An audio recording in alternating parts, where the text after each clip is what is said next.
Welcome, guys, to the Limo Show. I have James with me, international sex coach. He's helped thousands of guys around the world to improve their sex lives, their relationships, and it's a pleasure to have you. Welcome, James. Awesome, Limo. Thanks for having me on here. Yeah, welcome. So maybe for those of you, for the listeners who don't know you yet, what is your story so far? How did you get up into the space? Yeah, and how did you start, helping guys in this field? Yeah, so I think like a lot of guys in this industry, when I was younger, I re really struggled with women, like always friend zoned. And then even when I was starting to get into relationships, I was a doormat, like super nice guy, all that kind of like, everyone sort of feels it or has been there themselves.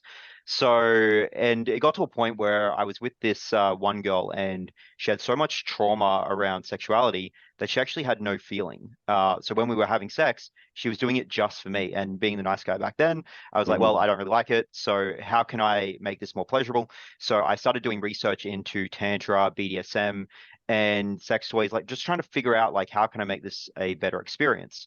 And her and I broke up again. Was I was treated quite badly in that relationship, stayed way too long, just because I was that like typical needy kind of guy back then.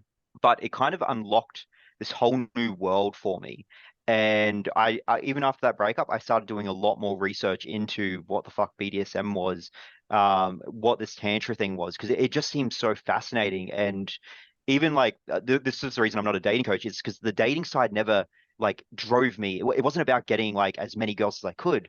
It was all about like the sex and how deep can we go with that. Mhm. So instead of like going, like I have some people, I know some mates that would go out and like try and get two, three girls a night, right? Whereas I just want to get like one and just see how deep we can go or what cool experience can we have. And Mhm. the more I dive deeper and deeper, like the bigger the rabbit hole of sexuality went, and it just kept stirring up this like passion for it. Then I got an opportunity to work with a couple of mentors of mine. Started off like not really doing too much in the company, just some video editing, but worked myself up to actually start coaching in that company and just loved it. I loved the idea of just helping other guys like that were in similar situations to me. And then when I left that company, I tried to do a few other things, but nothing lit me up like coaching did. So I was Mhm. like, well, it'd be great to start my own company and go with my philosophies on my views on how this all works and give a bit more about like from my own experience and the things that I found instead of going from someone else's story and their views. So that's sort of Yeah. the quick of how I came to where I am. Yeah, no, thanks for sharing that. And it's interesting, yeah. So it started with your own personal experience, with your maybe your ex-girlfriend, etc. And then Yep. so then you worked with a company, with a sex coaching company in the past. I think we both know which company Yep. it is. And then at some point, you transitioned. I mean, you liked it there, you enjoyed it, and then you transitioned to having your own thing, and now you're coaching guys Yep. like with your own thing. And so what do you Yeah. tell people when they ask you about what you do? Like if you're in a dinner with some friends or at your family table, do you is it like how is it to be a sex coach? Like, because it's pretty controversial sometimes. Yeah, so what I tell people kind of depends on where I am, what the sort of demographic is. If they're fairly open-minded, I'm pretty open about it. But Okay. for some people, maybe it's like a quick in passing kind of thing. I say that I'm a men's coach. If they get a bit more intrigued on it, then I'll go a bit deeper after sort of testing their open-minded. Like when I was in Krakow recently, I wouldn't start off with, yeah, I'm a sex coach kind of thing. Okay. Um, but yeah, it's funny because my family all knows. They found out Okay. when I joined the previous company through a series of events. I was hoping to keep it quiet. But they're very supportive. They love what I'm doing, especially like with the men that I work with, because it isn't just about sex. It's also about masculinity. It's about helping guys that get over like performance anxiety, so erectile Yeah. dysfunction, premature ejaculation, all of that. So there's so many Mm. ways that men can be helped through sexuality. For sure, yeah, yeah. It translates into so much more, and even in a relationship, I Mhm. guess a big part of being in a relationship is having good sex. Because if the sex sucks, then the relationship is going to fail 100%. And Oh yeah, and it's funny. Like sometimes you can actually see or tell, like based on what problems are in the relationship, that they're having shit sex. yeah, Yeah. I read something once where almost any problem in a relationship can be solved through good sex, like Yeah, most of it, the it's time.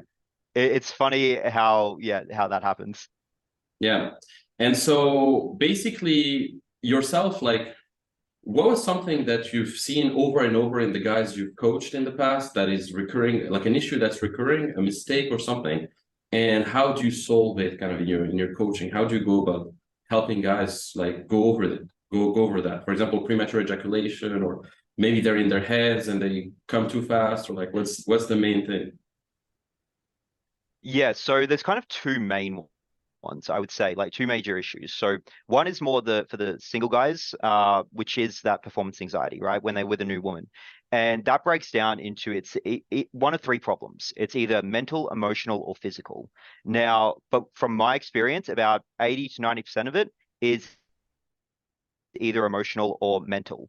So it's them putting themselves in their own head. They're not relaxed. They're really focused, and why it's called performance anxiety. They're focused on that performance element. Like they have to be this amazing dude. They have to be better than every other guy she's ever been with.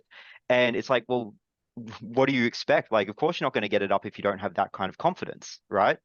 So with the coaching, it's about how to first up figure out which of the three problems they're having. It could be a mixture of two, or it could be all three. Then Mhm. it's about figuring out, okay, so once you figure out which one or the main one, there's subcategories under that. So for instance, physical, it could be sleep, it could be hormones. For the emotional side, it could be like if you're dealing with a breakup or feelings towards someone, it could be attraction, arousal. And for the mental, it could be, are you relaxed? Are you enjoying the experience? Are you just doing this to get another notch in the belt and you don't really care about what's this woman and you're not turned on? So it's about figuring out all of that first and then developing further and how can you become more present to the moment and actually enjoy the sexual experiences you're having. Now, when it comes to guys in relationships, the biggest thing that I see them do is they stop dating their partner. Like they feel like they get comfortable. Like they're like, oh, I've already got her Mhm. now, so I don't have to put in the effort. Yeah. And I did this myself, where it's like, we were doing all these cool things and stuff that we both enjoyed. But then it started getting like in these early relationships, it's like, okay, now we're just going to watch movies. I get home from work, and that's sort of it. And it's like Yeah. 6 months down the line, she's like, oh, we're breaking up. You're not the same person. It's like, well, I'm still the same person. But it's like, in some regards, I think like, and this is what I was doing, was it was kind of an act going out doing all these things because like all I wanted to do was like show off a little bit, get the girl, and it's like, okay, I'm done. Let's get married, have some kids, and we're locked in. And there's Mhm. these guys that, yeah, once they're married or long-term relationships, the girl's feeling neglected, resentful. Eventually, she cheats or leaves, and then where's the guy left? And most of the time, it's simply just fixing that part of the relationship, building back the passion and desire, and bringing that back. And then it solves, like we spoke about before, it solves most problems when she's feeling wanted, desired, passion back in the relationship and like she's actually got a partner rather than some like potato in the background. Yeah, I see what you mean. It's interesting what you said. Yeah, a lot of guys at some point in the relationship they kind of let off the gas and they let themselves kind of let themselves go. Basically, that even I mean, it's not just with the girls. It's also like they don't go to the gym anymore. They don't work that Yep. much on their goals. They get very comfortable, and the girl can sense that, and then she kind of resents him for that. Mm. Definitely, yeah, I've seen this a lot, and I don't know if you read the book, The Sex God Method. Have you read that book, maybe? By Daniel Yeah, Rose? yeah, a long time Yeah. ago. That was one of the things that sort of started me off on the journey a little bit. Yeah, it was a great book. And he talks about those four acronyms like DEVI. So you Yep. have like dominance, Dominance, emotion, emotions, variety, and variety, and immersions. intent. And immersion. Emotion. Yep. Yeah. Yep. Yeah. And so I guess some of what you teach is like teaching guys how to become more dominant in the bedroom, add variety Hmm. to their sexual experiences, become more immersed so they're not in their heads, add emotionality. So what are some of the, I don't know, some of the biggest tip you could get a guy? Let's say a guy is like a robot in the bedroom. Like he doesn't have any Hmm. emotionality. He doesn't really know what to do. He's really a newbie. Like maybe he had sex only a few times. What would you recommend for him to get better at basically generating a lot of emotions with the girl during sex and having a more memorable experience, a better experience for the girl and for himself too? during So sex? the biggest thing is getting comfortable with your sexuality. So you're able to actually have those conversations. So before I have sex with any new girl, I pretty much know everything she's into, and I'm making that decision whether I'm into the same things. It's obviously we're going to have great, the chemistry is going to be great, the sex is going to be great. Now, if she's not into the similar things, as similar things as I am, it's probably not going to be that great. So I can then, move on or whatever it is. A lot of guys, they have no idea what they're into. Or if they're especially the nice guy, they're only into what she's into. Mm, And they're not comfortable around sexuality, so they don't even ask the questions. Or when they ask it, it comes off a little bit weird or maybe a little bit creepy. So what I would say is guys need to figure out what they actually like. So, whether it's writing down like some things that they've seen or some things they've experienced. This is where like I'm not a major advocate for porn. I don't want anyone getting into porn addiction or anything like that because that can fuck up your erections as well. yeah. But I think porn can be a good way of self-discovery of figuring out what you might be into. Now, you don't have to watch videos on it. You can read, you can look at articles and start to figure that out. Even some movies, you're like, oh, that scene kind of turned me on. Okay, so what turned you on about it? Was it that the guy was being like really dominant and, throwing around? It's like, so maybe you like that kind of play. Maybe you saw that she was tied up and blindfolded. Okay, so that's what you like. Same thing with a girl, and this is what I say to partners of mine, is I get them to read Nancy Friday's My Secret Garden if I'm going to see her long term, because that book is all about women's fantasies. And so I get them to send me, like, whenever they find one that they like, I get them to screenshot it and send it to me. And then that's actually Hmm. a fantasy we can live out in the bedroom together. And a lot of the time they're finding out fantasies that they didn't even know they had. Same with the BDSM test or anything like that. I use all these like different tests and books and stuff to kind of like get a gauge because yeah, like say the amount of times people don't talk about sex. They can have sex, but they can't talk about it with their partner. So these are like some Mm, good starting ways of like getting someone to open up. Now, the other thing, like we were talking about before, the robots. So guys that aren't very vocal in the bedroom, that kind of just do the same technique over and over again, or the same sequence. Like the previous company I worked with, there was a guy who came to us and he couldn't get an erection if he didn't run the exact same routine every single time. So, he has to lick her out, then she has to give him a blowjob, then he has to fuck her like this, and then mm, that position and that. And it's like if anything yeah, changes, he goes soft. And it's like, okay, so you need to break that down because eventually, like that's going to be amazing. Yes, she gets off, you get off, great. But after 3 or 4 times, she's going to know play by play. It's like watching the same movie over and over and over again, right? yeah, It's like eventually, so you need to break that down. Variety is so, so key. And that's why Daniel Rose put that in the book. Not every girl wants to be fucked like a whore and really rough all that time. Sometimes she's going to need that little bit of love making. And sometimes that little angelic girl that you're putting on a pedestal, sometimes she wants to be fucked.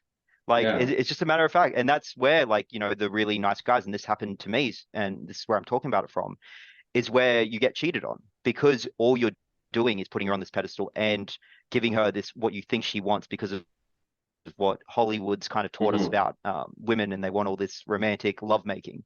But it's like, no, Yeah. sometimes she wants to be this little whore, and you're shutting her down by not giving her that. So that's a major, major thing. Is like not always having sex the exact same way, mixing it up. So not always having it right before bed. Like I can't tell you how many times I've heard that story where it's like, she keeps saying no, and it's like, yeah, because you are at the end of the day, she's tired, looked after kids or you work, everything, and then you're always trying to have sex at the exact same time. It's boring. Where's the fun in it? So mixing it up, like playing with her in the kitchen, like getting her like feeling hot, heavy. Um, you know, Foreplay doesn't just start in the bedroom. Start teasing her like way before you even get there. And the likelihood Mm. of you actually having sex and connecting with your partner is going to be so much more because she's so turned on and just waiting and ready for it rather than the 5 minutes before she goes to sleep. Man, that's super interesting. Yeah, absolutely. Yeah. Having some unpredictability in the process, because if it's always, as you said, the same sequence, the same positions, the same talk, it's Yep, it gets too predictable. I guess a big part of it also to add exactly. And emotionality is, sorry, go ahead. Yeah. What did you want to add? and the other thing at the end of sessions, having a sex survey. So I sit down like or like while we're cuddling, and I'll actually ask her, "What did you enjoy? What did you not enjoy? What would you like to go deeper on?" Because when they're in that sort of afterglow bliss of sex, they're so much more open. Whereas when you get her a little bit later, she might be a little bit more shut down or a bit nervous about expressing what she wants. So you can actually Mm, find out exactly what you can do next time to actually enhance the experience. And that's the trick, like the real trick to getting good with like a specific girl. mm. So after sex, you asked her like, what did you enjoy the most? What's your favorite position? Stuff like Yeah, that, what basically. everything that I did. So I'm getting a breakdown of it's like if you ask a girl like when you sleep with the oh, when was the moment you knew that you wanted to sleep with me? You're getting like feedback on your game essentially. Like when was the moment the attraction was strong enough? I'm getting it on my sex game. So I'm like, what did you enjoy? And then I'm also figuring out what did she not like or not really want to try again so that I'm not like pushing on that and I can just keep like every time I have sex with the same girl, it's just going to get better, better, better, better, and better because I'm eliminating the things that don't work and I'm just adding new things that are going to just like turn things way up. Mm-hmm. Wow, that's really interesting. Yeah. But there's also a nuance. Maybe like some guys, they ask the girl in a way like, "Oh, did you like it? Did you like sex?" And that's not that good, right? When you try to get No, her validation. So y there's a nuance there too. exactly it. Like, Yeah. did you? Yeah, if you can't be like, oh, did you come? Or oh, did you like it? Did you? It's like no. Yeah. So what did you like the? I'm just curious. Like, what did you like the most about that? It's Mm. coming off very calm and very collected with the tonality and everything like that. But it's also very specific in what I'm asking. It's not, did you like it? Like, what is that? Like, oh yeah, Yeah. what? How does she answer that? So being like, okay, what did you like the most? Okay, which part were you not really sure on, or what part would you not like to do again? Hmm. Like, there's a whole different view of like, oh, did you like it or not? I see what you mean. Okay. Mm. And in terms of BDSM, like when do you usually introduce that with a new girl? Like, is it from the first time you have sex, or is it, or it depends, or like usually is there a transition? Is there consent to it? Like, how do you go about it? I'm sure you teach that too. Yeah. Yeah, definitely consent. So, and this comes down to me, like I really, at this stage of my life, I really love BDSM. So I'm going to one, attract those kind of girls towards me. And then I'm always going to have that conversation because I'm very comfortable talking about my sexuality and what I'm into. And I'm able to create that safe zone for a girl to feel non-judgment. So she actually opens up to me. So I do like light testing to see, okay, she's kind of into this, so she might be into this. She might be into that. Hmm. Oh, she's really into that. Okay, so then I'm always making these like little jumps, and then it's like maybe I'll find where she's not into it. And it could be something that's super extreme, or it could be something very low level. And it's like if this is something I really like, we're probably not going to connect if I can't do it. Because I know for me, if I'm not really into it, the sex isn't going to be good because I can't give it my all because we're not compatible. And I think this is a big problem that a lot of guys do is they just try and get their dick into any girl and they're not thinking about, okay, but what is it actually going to be like? And so, yeah, by actually focusing on like, am I actually going to enjoy this experience with this girl? It also just changes the dynamic completely. So before having sex, you actually ask her like her sexual preferences and whether she's into Yeah. BDSM and stuff like that. Yeah, I'll make some Hmm. assumptions about her based on certain things I understand about her Yeah. blueprint and archetype. And like I said, I'm also tend to attract those kind of girls. So whatever vibe I'm putting out tends to bring them to me. So there's a higher likelihood. Hmm. It's very rare that I'm end up meeting a girl or going on a date where she's not into some aspect of kink and BDSM. Is it because she sees from your social media that you're doing this, or is it just in general Well, like? no, in general, because even with cold approach, same thing. I end up just finding the kinky girls. Like my mates, we're always amazed. They're like, how do you always find these like girls that are into all this like really fucked up stuff? I'm like, I have no idea. They just seem to sense it. Um, Hmm. but yeah, and I think with things like 50 Shades of Grey, 365 Days, I think people are more open and wanting to explore. And the way that, like, because of my experience, the way that I can explain it and talk about it, there are some girls that have done no kink at all. And they're like, but the way you talk about it just intrigues me. And they're like, Yeah. okay, like let's try this. And then that's where it's like, okay, so starting low level, it's not like a girl's like, I've never done kink, and then I'm in there like flogging her as hard as I can, tied up and all that, like whip chains and everything. It's like, okay, let's start slow. Let's start with this next one, and then seeing where she goes. And then that's also a chance for her to see what the world is like. And usually after those experiences where it's more low level, she wants to experience more. And it's the same thing with sex. Like you always want to leave them wanting more. You want Yeah. them like addicted to that. Whereas I think a lot of guys, and this is coming from a lot of the women that I've spoken to, they've wanted to try it, and then the guys have just replicated what they've seen in a movie or porn, where it's like, they get in there and just start spanking her as hard as they can. And she's like, no, I hated it. The amount of times I've like spoken to a girl, I'm like, oh, like, do you like, or I think you like to be choked. And she's like, oh, no, no, no. I'm like, okay, wait. Have you had this before? And she's like, yes, and it hurt. I'm like, okay, so was the guy doing it wrong? And she's like, oh, I don't know. And then I'll demonstrate bad choking and good choking. And she's like, oh no, I like the way that you do it. So Mm. sometimes it's small nuances like that where they've just had a bad experience or someone's gone too far, whereas I baby step it up just so that I'm not traumatizing them essentially. Hmm. No, that's true. Yeah, there's a lot of guys who are doing it wrong. I remember for choking, for example, a lot of guys they choke her like here, like Yeah, here instead of here in the yep. stuff like that. I remember. Yeah, there's a lot of different mistakes and nuances, etc. So you teach guys like specific techniques that they can do in the bedroom and stuff like that. That's what you do Yep. also. So yeah, so I teach like female anatomy. So there's 41 erogenous zones on the woman's body. I teach all of that. I teach, how to finger, how to touch, how to stimulate all those different areas. I teach like dirty talk because can just turn a Yeah, woman on. Like the number one sexual organ for a woman is the mind. So it's if you can her mind. Yeah. stimulate that, yeah, if you can stimulate that, like there's no telling what you can do. Like the amount of girls that I just send a voice message of what I'm going to do to her, and we haven't actually been talking for that long. It's like, okay, I'm in. Yeah. I've had girls like talk about they're masturbating to messages I've sent or to voice messages I've sent because they're waiting for the date. It's by turning them on, and even with that, I'm testing. So if say we met cold approach or on an app, in the days leading up to the date, I'm still dropping in little seeds of things that she might be into. So by the date, there's a good chance I know every little thing that she's into. So that when we have sex, I don't have to ask anything, and it's like I Mm. know what she wants.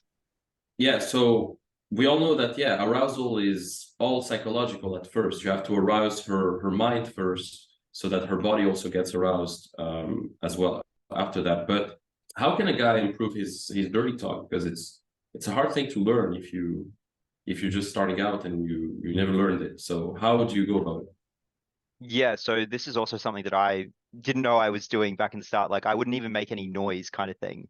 And I think a Yeah. lot of guys do struggle with that. But one, it is okay to make noise. And two, she's going to love it. Like I don't know any guy, I've never met a guy who doesn't love to hear a woman moan during sex. I've never met a guy who just wants a completely silent woman.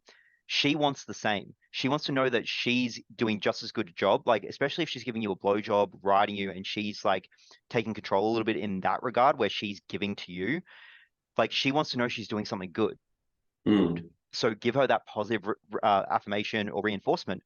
She's going to want to do it more as well. And she's going to know when she's close rather than her having to ask, oh, is this okay? Like same thing for you as a guy, like when she's getting louder or whatever, she's going to be enjoying it a lot more.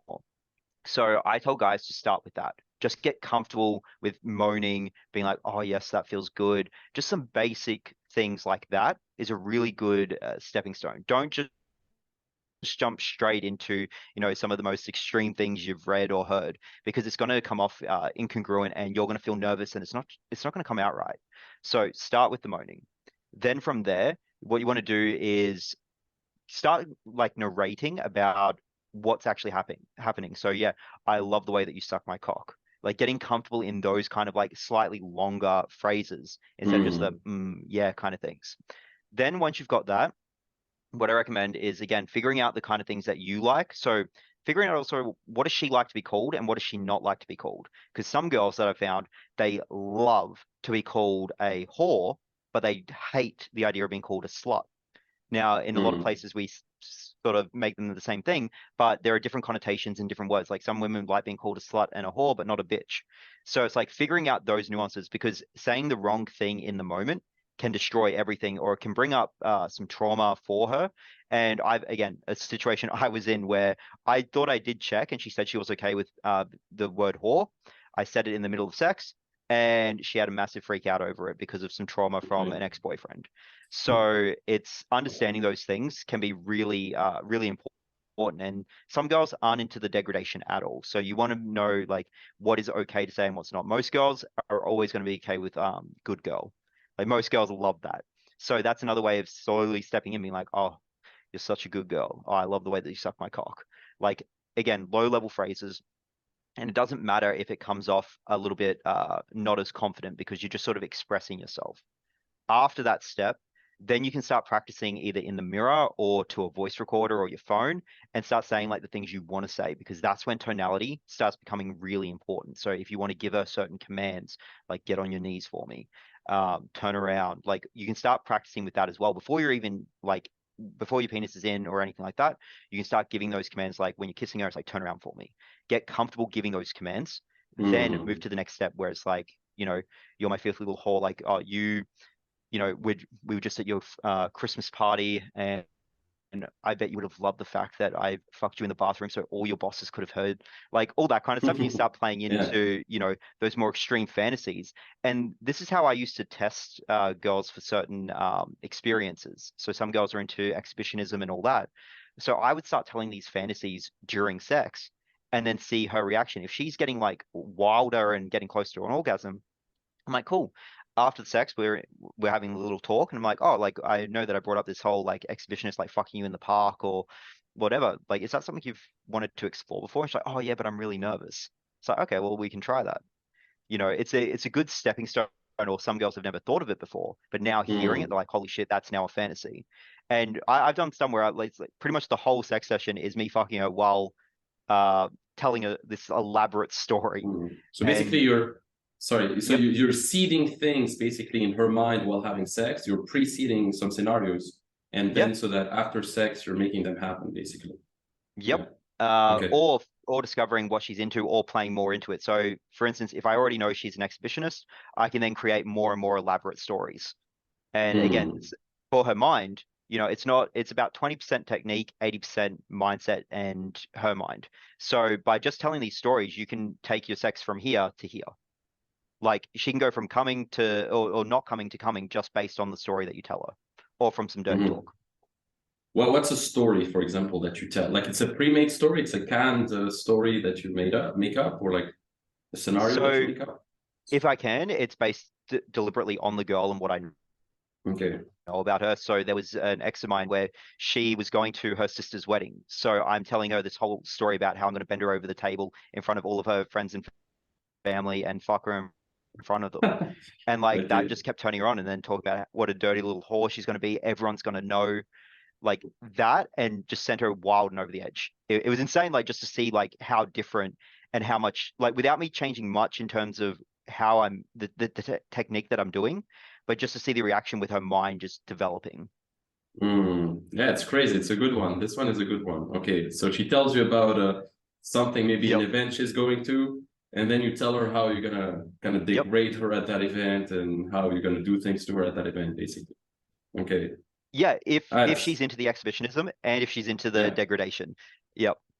Okay, no, that's pretty good. Yeah, and I like what you said about commands too, commanding her throughout sex, because a lot of guys they ask like, "Oh, can I do this to you?" or "Oh, can I go down on you?" or "Can Hmm. I do that?" I mean, sometimes yeah, you want to ask obviously her preferences, but sometimes you just want to lead and Yep. dominate by just doing it instead of asking, assuming it, like commanding her to do things, So that's a big one.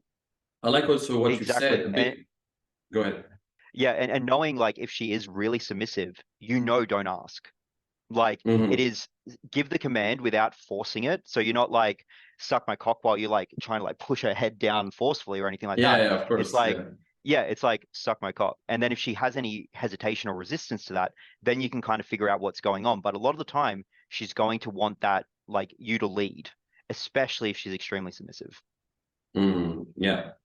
And I'd like to come back to what you said earlier about like telling her like, "Oh, you're my slut or you're my whore," etc. Yep. I read once that there's a big nuance between telling a girl she's a slut or telling a girl she's your slut, like, "Oh, you're my Oh slut, yeah. my whore," etc. They like being owned, kind of also when you Yes. speak it to some extent. Yeah. Yeah. No, 100%. And this is where, like, again, with the dirty talk, going from slut to my slut. Like that, Hmm. yeah, exactly as you said, the ownership element. The amount of times where I'm like, oh, you're my filthy little whore or my fuck doll or something like that, and then they'll repeat it. It's like, and it's a Mm-hmm. big ego boost for the guy as well. So that another great one to like play with. And you just feel so good, like this like sexy little thing, just saying like I'm yours, or even if you feel hesitation around saying slut, it's like I own you, you're my property, or something like that. Again, if the girl's really into it, she'll go crazy for it. Mm-hmm. Yeah. No, really interesting.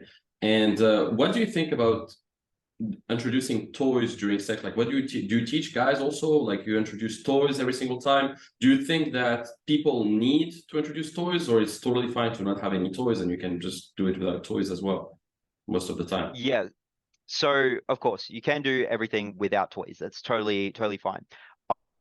A lot of men like back in the day, I thought if I used toys or needed lube, I wasn't doing a good job. I wasn't a man. Like I need this help. I know some guys have this fear that the woman's going to leave them for a toy.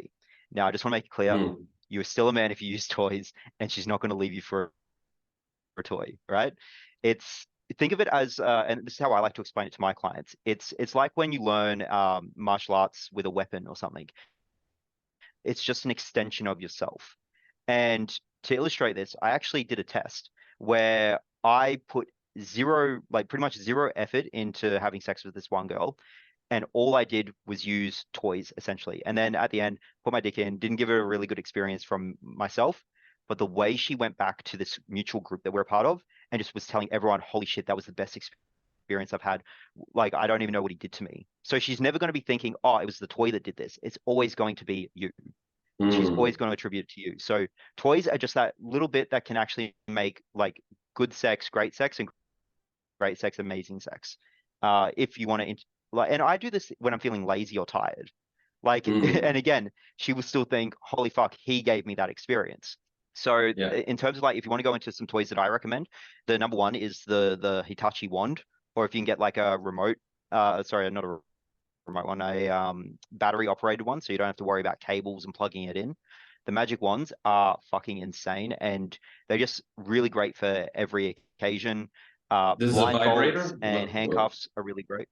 The wand Yeah, is a yeah. vibrator? Okay. Um, yeah, it's one. If you give me one sec, I'll actually grab it. Oh, got that. Okay. Shit. Um, Mm. yeah. So Okay. this is a magic wand, and yeah, these are so much fun. And they're just great because they're a good like all-purpose kind of tool. You can use it just solo. You can use it while you're actually having sex. Uh, yeah, so foreplay or actual core play as well. Hmm. Okay. And now at this point, do you use toys every single time, or do you depends? No, not it. It really does depend. So again, if I'm like been so busy with work and I just don't have the energy, I'll bring them in a bit more. If I want to take a girl on a certain experience, so there was a girl I've seen recently, and she wanted to have the most intense experience she's ever had. So Yeah. I was like, all right, this is the idea that I have, which was putting a remote butt plug in her butt, my cock in her pussy, and the wand on her clit, and Hmm. me just fucking her like that until she couldn't come anymore. And there was a point where she had to essentially give up because it was just so intense.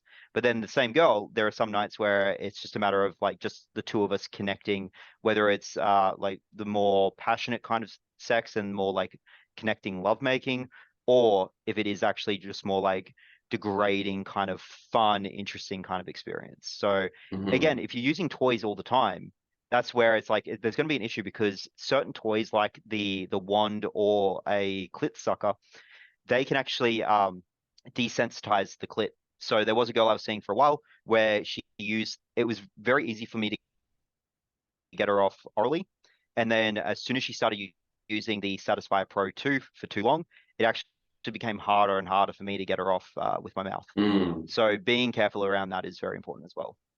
Yeah, no, definitely they can get desensitized. I mean, if she's always fucking like a big horse cock like every single every single week, then she's gonna get desensitized to like a normal dick, you know? Like it's sometimes yeah, that plays into her how well she's stimulated too. Like yeah. Um Yep.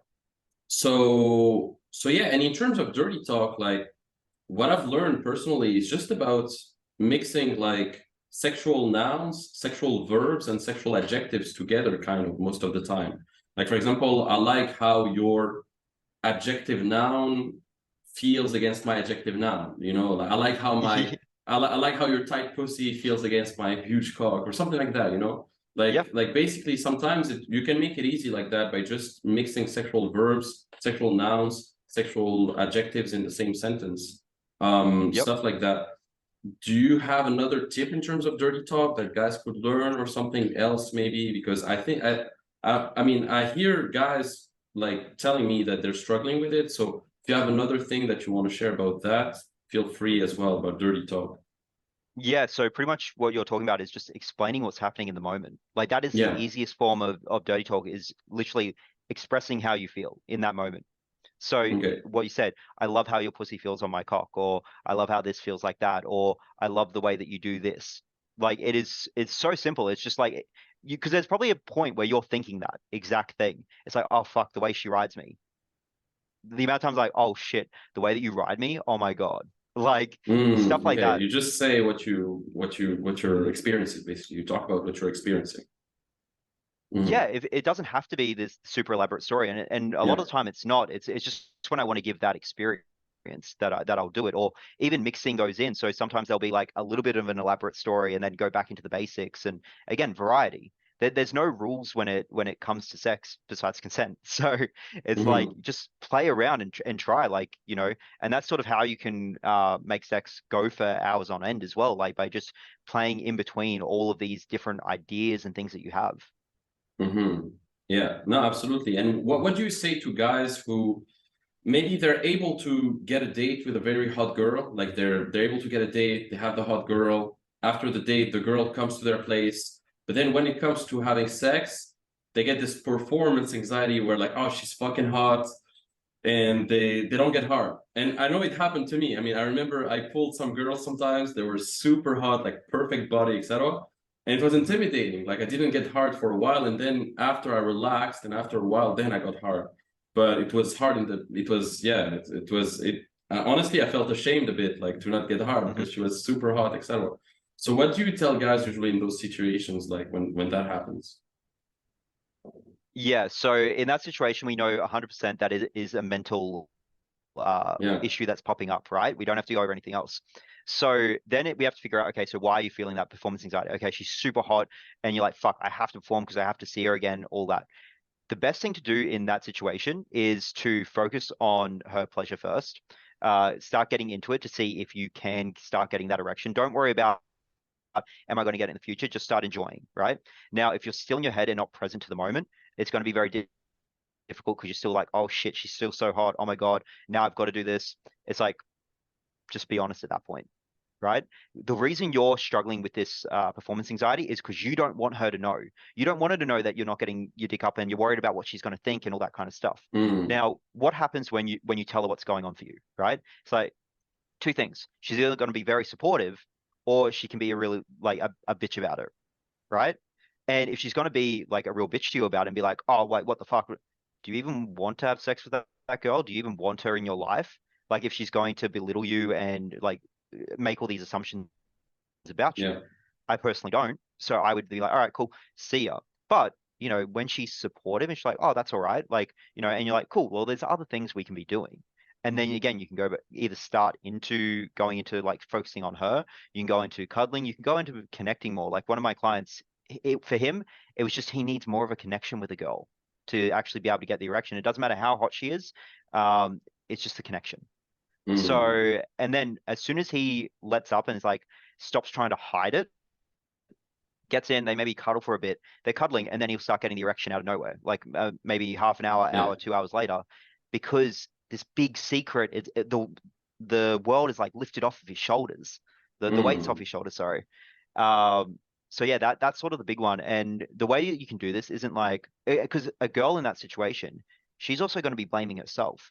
And Exactly. I had Yeah. a yeah, I had I was living with this guy and I could hear from his room this girl getting so upset, being like, what the fuck? Like, do you not find me attractive? Just tell me. Like, she was so like this would have been traumatizing to her. Because he just wouldn't say what was actually going on. And she just kept blaming herself. She's like, just tell me anything you're into, I'll do it. Just fucking tell me. And there was nothing he could say. unless he was honest, being like, hey, look, the truth is, I find you incredibly sexy, but sometimes this happens just because I'm a little bit nervous. Like maybe I haven't had enough sleep. Like I've been a bit stressed. Like you can make up whatever you want, or you can just be like, you're Yeah. just so fucking hot that, sometimes this Usually, happens. And yeah, yeah, no, I was about to say, usually when that happens, I say, yeah, my dick is a bit shy in the beginning, like when the first yeah, time, blah, blah, blah, something like yeah, that, you know? I make up yeah, and something, but I laugh about it. You want to also do it in a exactly. playful way. You Yeah, you don't make a yeah, big deal of it. If you make yeah. it a big deal, it becomes a big deal. So it's like, yeah, yeah, hey, sometimes this happens, like, you're fucking incredibly sexy. And so you've brought up the problem and then you suggest a solution.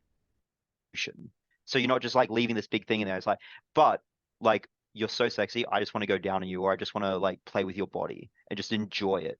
Because again, so many guys are focused on their own pleasure and their cock that this girl's gonna be like, wait, what? Like, you're gonna play with me, make me feel really good, and you don't even expect to have anything back? Mm, Shit, yeah, I'm in. And then usually, again, if you relax in that time, she's going to be so excited that she's like, holy shit, I am really turning him on, and she's going to want to play with you. mm, yeah, yeah, yeah.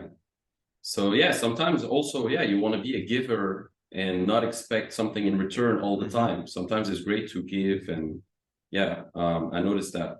Now, a lot of guys also I've seen in the red pill space, they say that going down on a woman is very submissive. You shouldn't be doing that. It's a pussy move. Like you don't go down on a girl. What do you Hmm. think about that? Absolutely bullshit. I actually had a story about that. One of my posts got taken off on another Instagram page, and the amount of guys commenting that exact thing. But the thing is, if your dominance is destroyed by one little act of eating pussy, were you really Mm, even dominant to begin with? Like to me, any alpha kind of guy, dominant guy, isn't going to lose all of his power just from that. And then the other mhm. thing that I'll say to that is if you don't know how much power and control you have over a woman by just a little flick of your tongue, you haven't been eating pussy right.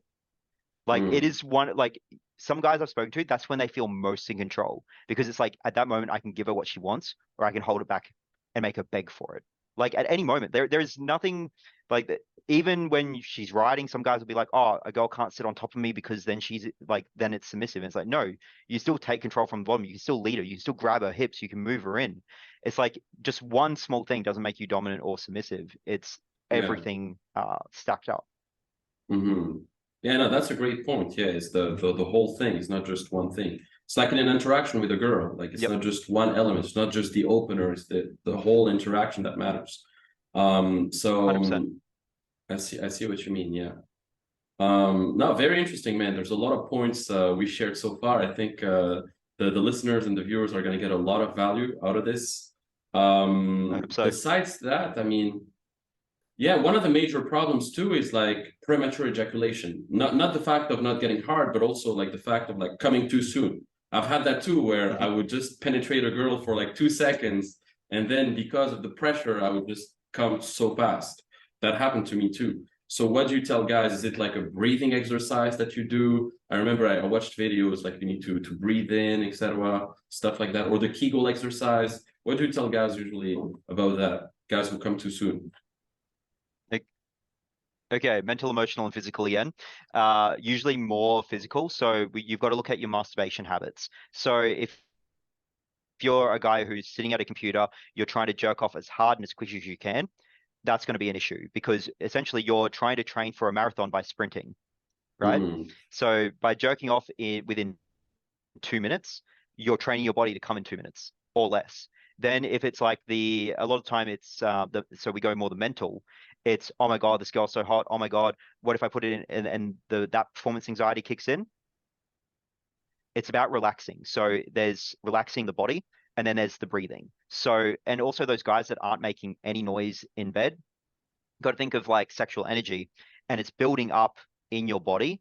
If you're silent, it can't go anywhere. So where's it going to go? The only place it can, out your dick. So when you're actually Mm, moaning and enjoying it, you're actually letting that flow out of you, and so that you can actually last longer. Now, the other thing is, what position are you in? missionary, for instance, where you're bending over, you're on your knees, you're actually quite tense in your hips and your groin. And because that area is tense, you're more likely going to come. So looking at what positions, also, how do you masturbate? So if you're always masturbating, sitting in a chair, again, that's sort of more a tense groin area. So you've trained your body to come when it feels that kind of tension in the body. If you're always masturbating lying down, there's going to be a difference there. And I've actually spoken to Mm. different guys and we've compared like our masturbation habits, and it's like very interesting the positions we come quicker in based on that, or which positions we can actually last longer in. So you want to look at that as well. Then yeah, stretching can be really good, but then also, like you said, the breathing can be an amazing one. So there's square breathe, yeah, box breathing, triangle breathing, all that. And again, that's kind of when you start to focus on the breathing, it kind of takes you out of the moment a little bit. So you're not focused on, oh shit, she's so fucking hot. You're like, oh, my breath. And then you're back. Mm. And it's still way better than trying to think about grandma or baseball or Yeah, whatever exactly. else. People sometimes they think about their grandma or something. Yeah, I know Yeah, no, this tips. Yeah. that I think that'll give you some other kind of issues when you come and thinking about that. Yeah. Yeah, no, but I like what you said, like by being in the moment and like just starting to express what you're feeling or like just moaning or stuff like that, you're getting out of your body and like you're getting out of your head more and more into your the Mhm. sensations and focusing on being more present, you know? So that's a big one, Yep. yeah. Because if the guy doesn't speak at all during sex, is not breathing at all, and he's all in his head and like trying to not come, eventually he's gonna come too fast. And that's gonna, yeah, I like what you said. Exactly it. And also, there's nothing wrong with taking a pause. So say you're inside of her and you're Yeah. really close to the edge. Hold that moment, go down, start kissing her, and don't think, oh, I've got to pull out. Because what I find with a lot of guys, they as they're pulling out, that's the last stroke that actually sends them over the edge. So just hold it in there wherever you are. Just pause, tell her to stop moving, go in, kiss her, hold eye contact, whatever it is you want to do in that moment. Breathe, and then go back into it. Mm. Yeah, no, that's a big one. Yeah. Whenever you feel like you're on the edge, you can either pull Yep. out or don't move. And yeah, I And like tell her, to, yeah, tell her too. Yeah. yeah, And yeah, whenever I feel like I'm on the edge, I like to pull out and then just finger her and then yep, come back when I'm ready to go back again. Yeah. In yep, terms of fingering, a big one that I've developed over the years is like making them squirt all the time. Like every single time, yep, I will make them squirt because there's a technique to it, right? And you can, yep. and it's so easy when you learn it, and then it's evergreen. And some girls are super surprised, like, "Oh, how did you do this? Like, it's the first time I had that," and stuff like that. And so squirting is a big one too. What do you think about that? Yeah, no, squirting is amazing. Some girls, it's if you do it like right at the start, it can sort of ruin the rest of sex for them. Oh, really? So Okay. yeah, because if they've never experienced it before and they're a bit more like reserved, it might be just too intense, and you might have to take that big break. So you can do it at the start and then just sort of see what happens, or you can mix it in with the sex. So like you Mm. can be fucking her for a bit, finger her, sorry, make a squirt, or make a squirt right at the end. There's so many ways you can play with it. It's usually about 80% mental, 20% technique. So, for instance, if she doesn't want to squirt, if she thinks like if she has some bad mindsets around squirting, probably not going to work. Like if she thinks that it's piss, she thinks she's going to make a mess, she will actually hold her body back from doing it. So you've got Yeah. to sometimes get those limiting beliefs out of her head, and then you just get that last technique, which is obviously the Spider-Man grip, pulling up. It can be quite tiring sometimes, so you got to get Yeah. in there for the long haul sometimes, guys. But yeah, it can be. It's not something I want to do all the time, especially if I'm going to go to bed not long after and have like this big wet patch. But it Yeah, can be it's so really annoying fun. sometimes. Yeah. Sometimes you go back to sleep with your bed all wet and it's yeah, it sucks Yeah. sometimes. Pro tip: either get a mattress protector or get some waterproof sheets if you're going to be doing it all the time, because I've ruined a couple of mattresses like that. Yeah. Yeah. Yeah. Interesting. Okay, okay. And but you said earlier that like when you date a girl, before going on a date with her, sometimes you plant seeds via text and you send her voice notes of what you're gonna do to her. But Yep. isn't that sometimes like kind of a turn off too, where like they're like, okay, this guy is so talking about sex so much, even before I even met him, even before sex, and so they get a bit turned off by that. Because usually I try to personally if I haven't met the girl before, like I wouldn't necessarily try to overly sexualize via text. So what's your experience with that? Like, I'm curious. Uh, Nuance and calibration. So Mm, 100% depends on the girl. So there are some girls I will never do that to, but if the conversation has sort of led that way, we're talking about that, and she seems like very sexually open, sexually confident, I'm yeah. going to probably talk about it a little bit more. Can also depend on which app you're on, depending like, so Tinder might be more okay than Hinge sometimes, you know? Mm, And there are some other more like friendly apps that, or sex positive apps that you can go on as well. So it really does come down to what kind of natural, like I'm not trying to force the subject into sex, but if it mm, naturally progresses that way, then we kind of like, again, drop a little seed. It's like compliance hoops. You know, you exactly. drop it, does she jump into it? Oh, she actually really wants that. Okay, then I'm gonna again. Mm, It's always baby stepping. I never go from 0 to 100. It's always like next step, next step, next step, and then yeah. okay, this is the limit. This is where I'm gonna like pause, and then when we're on the date, then we can go up to here. But Mm, the kind of girl that I want is kind of a girl who is open to talking about sexuality and going deeper in terms of that. I don't necessarily want the very vanilla virgin kind of girl at this stage in my life. So if I talk about sex and she completely shuts down, I'm probably going to be like, hey, look, I'm not actually interested, you know? So mm, it also comes down to the girl that you want to actually bring into your life. Yeah, no, absolutely. Yeah, it's and absolutely true. It comes down to compliance, and in the beginning, you have to test the waters. Yeah, I see what you mean. No, very interesting. And usually, when you date a new girl, do you introduce yourself as a sex coach? And how does that work? Like when you meet a girl on Tinder or on Bumble? Because I know some guys actually they use that as a technique. Like, oh, I'm a Mhm. sex coach. I can give you multiple orgasms, blah blah blah, and like they use that as a technique. So what's your what's your stand? Like, how do you? Yeah, so actually, I was there when that was created on a specific boot camp, which is funny Mm, enough. So yeah, we were all running around doing that. Funnily enough, then I actually became a sex coach. Um, but yeah, it again depends on the girl. So some girls, I start off with, oh, I'm an online marketer. Some girls, it's like more, oh, I'm a men's coach. You know, I help them with some confidence stuff. Um, mm, until I get sort of a bit further in, like especially if it's just off the open, because again, if I'm in a more conservative country, it is going to be a good chance that I am going to be judged for that, or certain assumptions going to be made. Um, whereas, yeah, which I don't want. So, but again, if she's super open, and again, some apps I'm a bit more open with that. So, like on FetLife, I actually say I run a sexuality company, and that's where they can actually ask that kind of question. Whereas, okay. yeah, Bumble, there's no real mention of that. It's just I run an online business. What is the app you mentioned? FedLife. FetLife, it's like a kink Facebook. FedLife. Okay. Yeah. How do you spell it? Okay, Fet. FetLife. Yeah, Okay, Fet FetLife. Life. Okay, Fet Life. Okay. Never heard of it. Yep. Okay, interesting. Yeah. Essentially the Facebook of kink.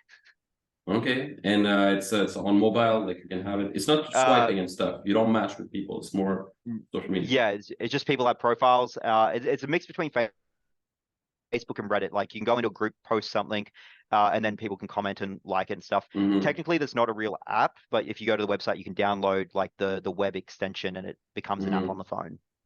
Is there a specific app like Tinder, but for kinky people, like where you can match with people locally and globally and stuff like that? There are a few. They do. Some of them are legit. Some of them aren't. There is another Hmm. one called FET. I've tried that out, but I think it is a lot more like bot kind of profiles. And it Okay. also comes, I think, down to where you are in the world. So, for instance, like in Australia, I don't know if you know the app Badu. Yeah, Badu, It, yeah, al- yeah. But yeah. So, that's more of a website like chat roulette, like where you oh can. no, it's more like a app here. The Okay. Badu that I've got at Ah, least, no, because it's sorry. I confused it with Bazooka. There's something oh Bazooka and then chat roulette and then Omegle. I remember yeah, Omegle also. they're the same. Sorry, it's another thing. No, no, Yeah. Badu So is another thing. Okay. yeah, so for instance, in Australia, I tried Badoo. If like maybe it's also like just because it's been a while since I've done it. But in Australia, there was a lot more fake profiles. But when I came to Europe, a lot more people are actually legit over here. So it can come down to where you are in the world, which app is going to be better. Hmm. Okay. And have you ever done like with a client, for example, maybe a super high level client? you've done like almost a demo with him in the bedroom, or like you've seen what he was doing while with him. You see what I mean? Or maybe I don't know. No, not at this Yeah. stage. I Okay. mean, that would probably be pretty high ticket, and the guy would Yeah. also have to be comfortable with me coming into the room with him Yeah. and his It's girl, yeah. and obviously the girl Okay. has to be comfortable with that as well. But I mean, I've been to like quite a few sex parties and stuff like that, so no, Hmm. that wouldn't really be something that Yeah. off puts me. It just comes down to them. So you've been to like kind of swingers group, like swinger type of party or stuff like that? Uh, Or- Not really swingers, just proper like sex clubs, sex Okay. parties. Yeah, there was one country I was in for a while that got to the point where I was actually helping them set up and run the events a little bit. Actually took over like some of the rooms, gave demonstrations, and yeah, ran Mm. workshops. Okay. No, really interesting. Okay. I had a final question, maybe also. Yeah, I mean, earlier you talked about you make girls basically at some point you make girls read like fantasies books like Hmm. Nancy Friday, Yep. Secret Garden. So you mean at some point in the relationship you kind of introduce her to specific books that would elicit in her specific fantasies, like she would get turned on by those, and you would. That's what you Mhm. do at some point. If okay. Yeah, so step one would be the BDSM test. So I get them to fill that out. That also gives me a really quick blueprint of, okay, she's into these things. So now there's less that I actually have to ask her, or I can actually get her to explain it, which while she's explaining it, she's going to get turned on. The amount of girls that actually have told me that they got wet doing the test was quite interesting. So yeah, start with that. And then what I'll do is like, if I see this, like whatever the relationship is, we're just sort of seeing each other, fuck buddies, friends with benefits, whatever it is. If we're going to see each other longer term, then I actually want to dive deeper. So I'll be like, okay, here's a book. If she's open to actually reading and diving deeper into it, I've done like sort of just about every kind of relationship, open relationships, multiple girls, and then also going into full dom sub dynamics. So where I set them Hmm. tasks they have to do each day and each week, they get rewards, punishments, and all of that. So Okay. and that's fun because I will set that as one of the tasks is to read certain books or to give me certain ideas for play that we can have the next time we're together. Okay. And what's the BDSM test? Is it you just ask them basically what they like, or is it the Oh, test no, that no. they fill in It's online? an online test. So bdsmtest.org is and Okay. then it just comes Wow. up. It gives Never you like a break. never heard of it. That yeah, there's a dom version, a sub version, or you can do both together. And then there's a short and long version. I always recommend to do the both and the long version because it's going to give you the most accurate results. And takes like 15, 20 minutes. They just go through, click the answers. It's on a scale of 0 to 10 for all the questions. And they get to Mhm. the end, and then it spits out just a scale of 0 to 100% and gives you a list of pretty much all the BDSM kind of terminologies and what they're going to be into and what they're not. It's not 100% Mm. accurate, but it's a good starting point. Okay. Yeah. So you just tell the girls to fill in that test, and you see kind of the results and what they're into. Yeah, that's really Yeah. interesting. And I know, for example, in Fifty Shades of Grey, he makes the girl sign like a contract, like a sub-dom contract, like so he doesn't get into any trouble. What do Yep. you think about that? Like, let's say you have like a high-level entrepreneur who has like a super successful career and he wants to do like dom sub type of, he wants to have like a dom sub type of dynamic with his girl. Does he need to protect Mhm. himself with like a contract or something, or is it okay to do it without usually? Yeah. So the thing with 50 Shades of Grey is there is actually abuse done in that where he does go past the point of consent, and based on like the mutual understanding of the contract. So contracts are still good because like even relationships outside of BDSM, it can be good because it's even like a job description kind of thing. These are my roles, and it's like so you're very clear on what is expected of both people. Mhm. So that could be great. I have a spreadsheet that I give my clients where they can actually have the girl fill out everything she's into and give a scale of 1 to 5 what she's into, so that they can actually go through and like, okay, she likes this. This is her experience with it, and all that. So you can actually, send it to her. She takes a day, fills it out. Now you know everything that you can and can't do. Same thing with that. It's like depending on the contract as well, you can go into what can be called, what's expected of her, what's expected of you. Mhm. And yeah, you can get really finite with it. And then I would say like, every few months you can, especially in the beginning, every few months revisit the contract. Does anything need to change? The other thing is a lot of the main thing a lot of people confuse, and when they look at a dom and sub dynamic or relationship, they think the dom has all the power. It's not true. Mm. The sub has the power because at any moment the sub can stop all of this. Whereas there are a lot of people that get into BDSM, they don't understand it, and they're like, "No, I have this contract over you. It's binding. You have to do everything I say." And it says here that there are no safe words, and I can do whatever I want to you, and you have to obey. And it's like, it's no. If you're doing that, that is abuse. You need that consent from her, from him, whatever the sub is, and at any moment they can pull that, and you have to be okay with that. So Mm. if you can understand that, then contracts are totally fine. And again, it can just be a good way of getting on paper, getting clear what is actually going to happen. And it can be good, especially in the beginning, because there's no oh, I thought you meant this, or oh no, I thought it was this. Like there's no gaslighting that can happen either, because it's Yeah. all written on paper. Exactly, yeah. So Especially with the Me Too movement and this woke culture that we have, like especially in mhm. the Western part of the world, it can be wise to protect yourself against that too, because the girl can Oh yeah, there are some turn on you. Yeah. yeah, there are some kinds of some certain scenarios and kinds of play that I will not engage in without some kind of written consent or a video or something where I've got the safety that if for whatever reason someone was to turn or something went wrong, I've got that there. Yeah.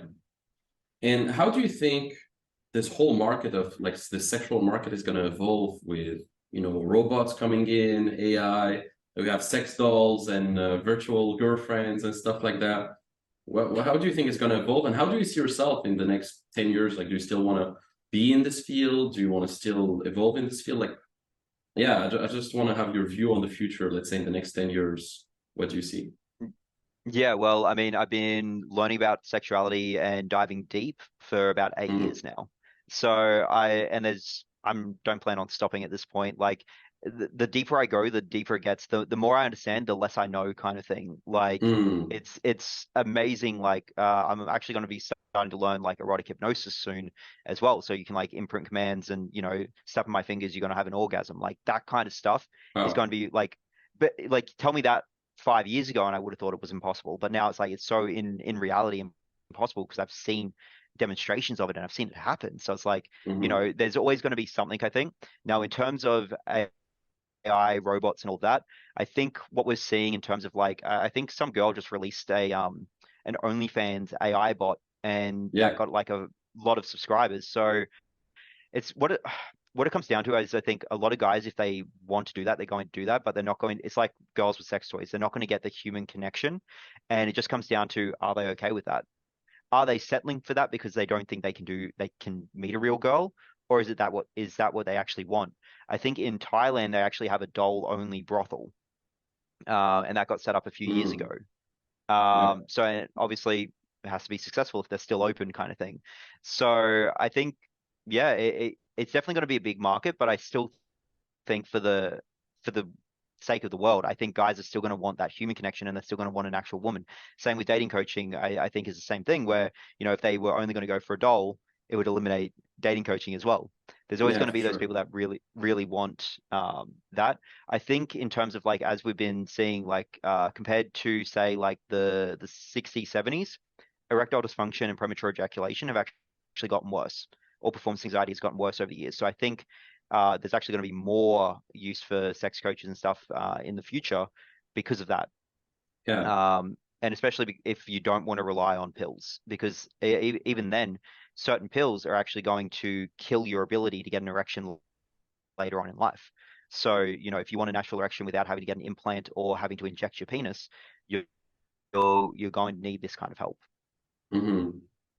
Yeah, no, absolutely. And it's very interesting what you said about, yeah, the levels of testosterone are decreasing. I think 1% per year nowadays. It's crazy.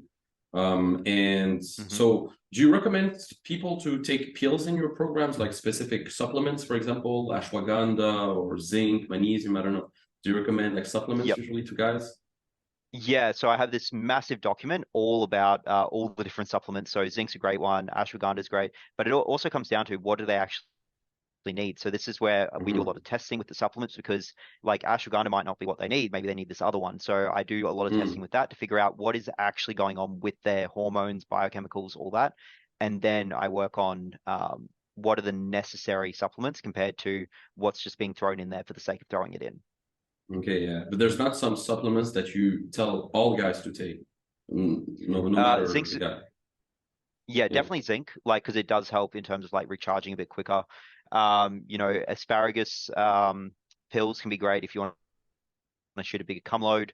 Um, yeah, it comes down to like if you want to get like more testosterone, there's a one called Afro D that I've seen has had some pretty cool results.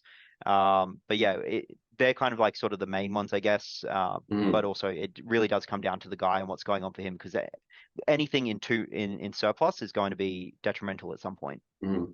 And do you think after a certain age, after let's say 35, 40, guys should do like a TRT treatment? Like I've seen a lot of guys do like injections, testosterone stuff. No, like you definitely don't need it. Like I was working alongside specifically erectile dysfunction and premature ejaculation company for about 6 months, and they were getting guys natural erections in their 70s. Guys that had been on Wow. TRT for years, and their balls had essentially shriveled up, became jelly, and were about to completely dissolve, kind of thing. So being on TRT, it does actually fuck up a lot. And yeah, if you want to get rid of your balls, that's a great way of doing it. But yeah, you definitely don't need to. It's the fact that it's the easy way out. It's like, oh, I'm just going to do this. It's the same as Viagra, Cialis, and all that. But it's like if you actually Mm-hmm. want to learn and get into it, you can do it naturally. There are guys that are in their 70s having natural erections and still fucking. Yeah. So there really is no need to. It's just, are you going to either commit to the work that it takes to work out what you need? Are you going to invest in yourself in that way, or do you want to take the TRT? And sometimes that's you want the quick way, cool. Sometimes that's going to be more expensive as well because it's like if the TRT runs out, or if it fucks up your body in certain ways, it can be excess medical expenses. So there's a lot that can go into it, but I personally wouldn't recommend. Like Mm-hmm. you definitely don't have to jump onto it. If Yeah. you want to, cool, but you don't have to. Okay, yeah, interesting. Okay. Now, thank you, James, for all the things you shared. I mean, it was an amazing podcast. Do you have any last words? Maybe some words to make the world a better place, or some last advice, something you want to finish with? Yeah, I think if you're out there and you're suffering with like any of the issues that we've talked about on this podcast, performance anxiety, if you're not too great with sex and all that kind of stuff, like just so you know, you aren't alone. Like I think that's a big thing. It's a lot of guys, even with dating, they feel like there's no one to talk to, there's nowhere they can go. But there are a lot of men suffering the same things that um, you're going through. So I think that's sort of the main thing. So and yeah, it doesn't make you less of a man for reaching out and getting help with dating, with sex, with anything really. It Yeah, shows strength and understanding that there is something wrong, and it shows that you do want to make a change rather than just suffering in silence or doing something worse. So there is always a absolutely. way. So yeah, just yeah, focus on that and honestly, invest in yourself if it's going to impact your life and make things like life better for you. Yeah, great words. And so, where can people find you online? Like, if someone wants to improve his sex life and finally get over his problems in the bedroom, like how can they find you? Yep. So you can find me on Instagram under I'm James King, or you can find me on my website, jameskingcoaching.com. They'll be the two best places to find me. Okay, so I'll drop the link, guys, in the description. So jameskingcoaching.com and then at I am Yep. James King. Yeah. At I'm James King. I am. Um, okay, So the letter perfect. the letter I and the letter M. Okay, I'll drop these links, guys. Go check him out. Very interesting stuff. And I highly recommend working with James if you are struggling in the bedroom and you want to improve your sex life, your relationship, all of that. And yeah, it was amazing. It was amazing. Thanks for being here, James. Thanks for sharing all that wisdom and everything. And I hope you guys got some value out of it. So yeah, thank you, James, again. Thank you for having me on. And yeah, guys, if you listened all the way through, thank you for taking the time to listen to this as well. Yeah.